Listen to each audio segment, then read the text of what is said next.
Ils sont jeunes, musulmans ou non, de familles aisées ou non, et décident d'un beau jour de quitter leur Europe natale pour rejoindre les bourreaux de l'État islamique ou d'autres djihadistes en Syrie ou ailleurs.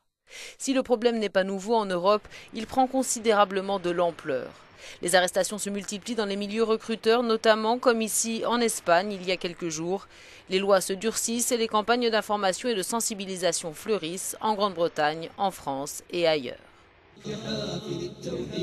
Mais force est de constater que depuis quelques années, ils sont toujours plus nombreux à céder à l'appel de ces vidéos de propagande trouvées sur le net ou aux avances des recruteurs qui viennent les solliciter directement.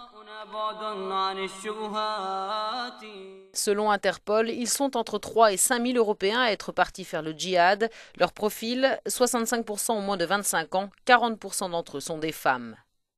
Sur l'ensemble, 1 500 sont français, soit une augmentation de 84% par rapport à 2014. Les Français représentent environ 47% des djihadistes européens. Notre fils vivait dans un univers plutôt privilégié. La France est donc particulièrement sur la brèche face à cette problématique.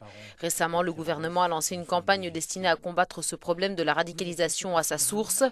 Stop Djihadisme met en scène des familles qui témoignent. Les spots sont accompagnés de nombreuses mesures visant à éviter cela. Ces images datent de l'an dernier. On y voit des jeunes Français brûler leurs passeports et déclamer leur allégeance à l'État islamique tout en menaçant leur pays d'attentats. Pour lutter contre cela, il faut outre la répression comprendre l'origine du mal. Les profils de ces jeunes sont multiples, mais tous se cherchent une cause à défendre. Idéalisme romantique erroné pour les uns, mal-être dans des banlieues sans avenir pour les autres, et ou l'envie de trouver une place dans une société de laquelle ils se sentent rejetés.